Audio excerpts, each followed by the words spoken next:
respecte les consignes. Élisée était dans la saison de l'éclosion. C'était sa saison. Élie avait été enlevé au ciel. Et son ministère était connu parce que quand c'est l'éclosion, tu ne peux pas te cacher. Et voilà un roi, celui de Syrie. Il envoie son serviteur vers qui?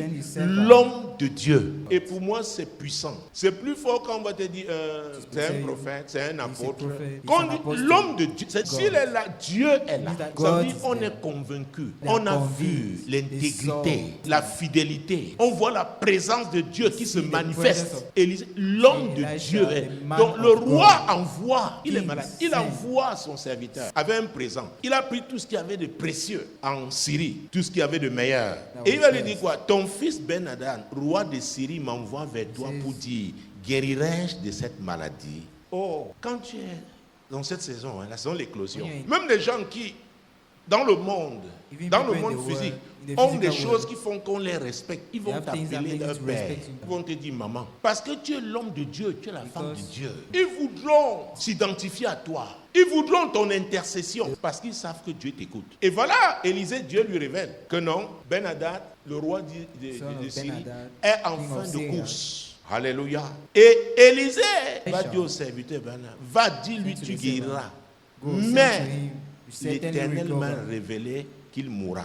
Alors, quand je parle du respect des consignes, particulièrement dans le ministère prophétique, on te dit, va faire telle chose, va et faire. Une fois, j'ai envoyé quelqu'un, c'était où? Dans une ville. Et je reste. Après, j'appelle. Je dis, mais il va être sur le chemin retour. Là. Ah, il était lui allé, il avait lui continué après pour aller faire ces choses. Et je vous dis, ça c'est terrible. Parce qu'on t'envoie pour une mission, on ne te dit pas toutes. On ne donne pas toutes les informations par rapport à cette affaire. Maintenant, tu vas étant sous un manteau, sous une couverture. Mais comme tu crois que chez vous, on a toujours été, chacun fait ce qu'il veut. Alléluia. Et maintenant, après, tu finis bien. Mais maintenant, tu vas te promener. Tu peux t'exposer en ce moment-là à beaucoup de choses. Et c'est ce qui se passe aussi avec les chrétiens. Ils vont faire les choses, ils ne disent pas. Un dimanche, tu le vois, il entre à l'église, s'assoit. Il est déjà en difficulté. Qu'est-ce qui se passe? Il ne te dira pas. Comment le mauvais esprit qu'on a chassé encore revenu? Mais cette fois-ci, ça secoue. Il est revenu avec 7. 7 autres, c'est la Bible, c'est Jésus qui l'a dit. Tu étais où depuis, mon frère? Vraiment, il te raconte des histoires dormir debout. Il a compliqué ses affaires. Peut-être qu'il a été pressé. Il n'a pas attendu l'éclosion divine. Il a dit que lui va aller faire ses... Il va, non, Dieu retarde. Dieu ne comprend pas. Il va aider Dieu. Tu ne peux pas aider Dieu. Tu ne peux pas. Élisée le prophète appela l'un des fils des prophètes et lui dit, Saint-Terrain, prends avec toi cette fiole d'huile. Cette fiole d'huile, pas n'importe laquelle. Cette fiole que je te donne. Et va à Ramoth en Galade. Quand tu y seras arrivé, vois Jéhu, fils de Josaphat. Il pouvait avoir plusieurs Jéhu. Mais c'est Jéhu, fils de qui? De Josaphat. Précision. Fils de Nimshi. Tu iras le faire lever du milieu de ses frères et tu le conduiras dans une chambre retirée. Tu ne vas pas venir loin de devant ses frères. Tu peux créer une bagarre là-bas. Tu le feras lever. Donc comme tu vas là, tu as l'autorité de le faire lever. C'est Jéhu? Oui. Suivez-moi s'il vous plaît. Et tu l'amènes dans une chambre retirée. C'est entre vous que nous parlons de l'éclosion. L'éclosion ne se fait pas de la même manière pour chacun.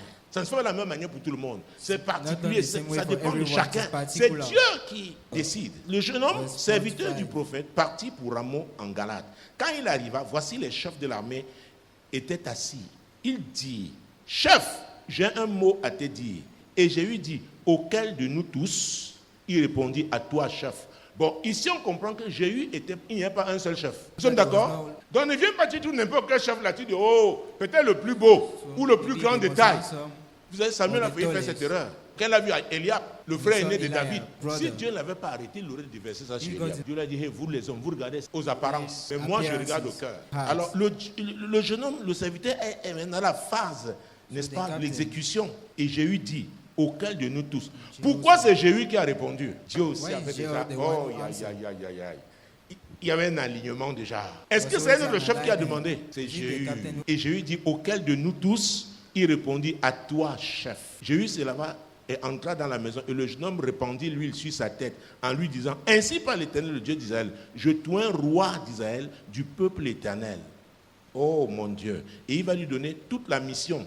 Et à la fin du verset 10, la Bible dit, puis le jeune homme ouvrit la porte et s'enfuit. Parce que le même Jéhu, il a même peut l'attraper. Que je commence par toi. Oh, il y a les types d'onction. Moi, l'Éternel, je t'ai appelé pour le salut. Je te prendrai par la main, je te garderai et je t'établirai pour traiter alliance avec le peuple, pour être la lumière des nations.